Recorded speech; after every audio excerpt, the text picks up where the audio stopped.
All right, so I'm not wrong. People are going to say that I'm wrong. I see the comments already. Everyone slow down. Nobody start cutting my ass, okay? Because the Sphere card was good, but I still think that it was overhyped. I will say, and because I've gotten some people saying that I'm being overly critical of Dana, even though I defended him with UFC 300, and I've defended him before. I've been called a company man the other way. This was a fun night of fights. Thought the co-main and the main could have been better, but listen, it's going to happen. The main card was awesome. So for what it was worth, just a fun night of fights. But in my last video, I critiqued that Dana seemed like more so interested in the production end of things rather than putting together a fun night of fights. And I still feel like that, right? This big $20 million production that he touted and how, he was going to have short films and make the fan feel like they were there. I didn't see it come through in the production, right? I didn't feel like I was there when I was watching. I felt like it was more akin to watching an IMAX film in a planetarium than anything else. I thought the shorts were a little bit uninspired. I thought the ring girls looked cool, like it was traditional. And I'm not here to comment on any Hispanic culture because obviously I'm white as mayonnaise. They looked cool and it seemed like it honored the heritage in a nice way. But for the production end of things, I don't think there was a lot separating that from other UFC cards, except for the venue, right? Which is cool, I guess, but was it worth $20 million? Absolutely not. Was the night of fights good?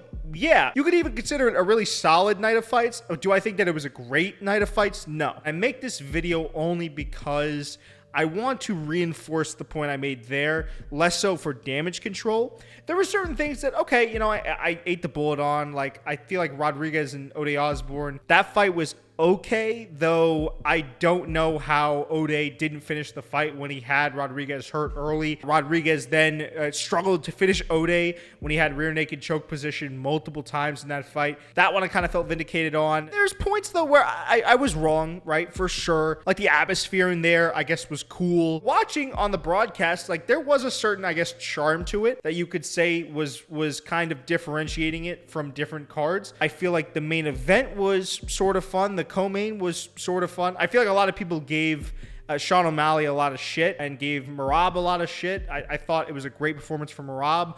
I thought Sean just didn't have the key for that Merab takedown offense. I came out before the fight, and this is, I guess, where I'll eat my words. I thought that Sean would be able to keep it at distance and get his striking going. Never looked like he really was able to get his striking going just because of the threat of the takedown from Merab. Even though Sean, I feel like probably could have gotten back up to his feet. I mean, it's usually guys can get back up after Merab takes him down. I think if Sean had gotten his hands going a little bit more, he could have served a better time in that fight, especially since he had Merab hurt with that body kick in the fifth. But I think if this were a different circumstance, we'd be like, no, this is a fun card. Like, yeah, UFC 306 at like, I don't know, the T-Mobile Arena.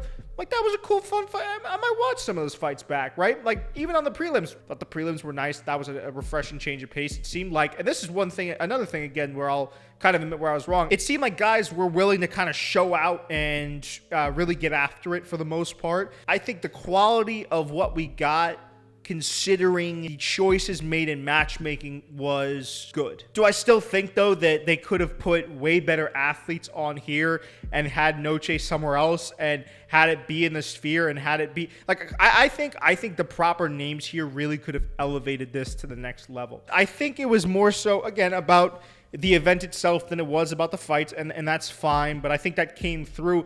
And I think for the production being what it was, which to my knowledge wasn't really any new camera angles. If you had took, I feel like the average UFC fan and said, all right, you show me the difference between this and like a UFC card at T-Mobile Arena, the only difference he'd say is that, oh shoot, looks like you guys shot this in a planetarium somewhere. I don't think that there was like really anything too crazily different about this event besides the fact that, yeah, the atmosphere was different. Yeah, there was a gigantic dome with some cool, artistry. But I will also bring to mind the fact that, like, Karate Combat, if you look at some of the backgrounds for their events, they do that too. And I don't know where they record that, but I've seen that before.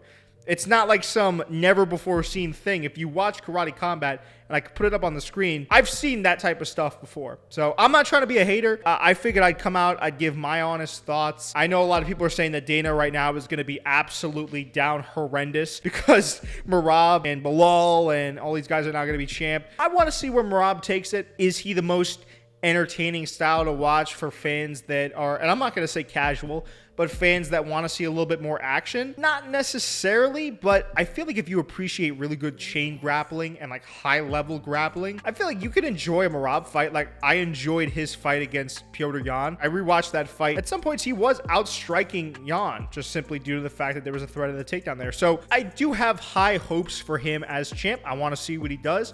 I want to see what he can kind of bring to, I guess, this division. Obviously, O'Malley, like people are acting, also, that's the other thing. People are acting now that O'Malley lost like he's just burnt toast. He can still build his way back up to a title shot. I don't think we should be acting as well like he's just all of a sudden out of the races. Like he's not going to be a watchable guy in the future. Of course, he's still going to be there. Of course, we're still going to want to watch him fight.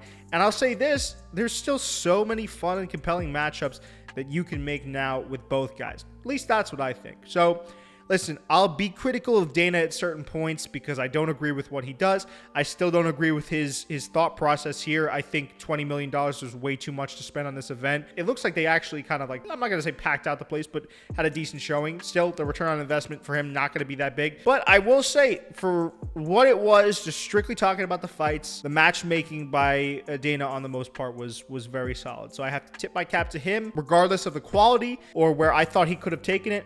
I still think that he did a fair enough job in putting this thing together and laboring over it, stressing over it. I can appreciate the effort that he put in, even though I don't necessarily agree with the execution at all. Without further ado, guys, that's been the episode for today. Thank you so much for tuning in. I'll be trying to pump out more content, but until then, it has been your boy, the combat consultant, the soundboard god, Jacob Cooperman. Deuces.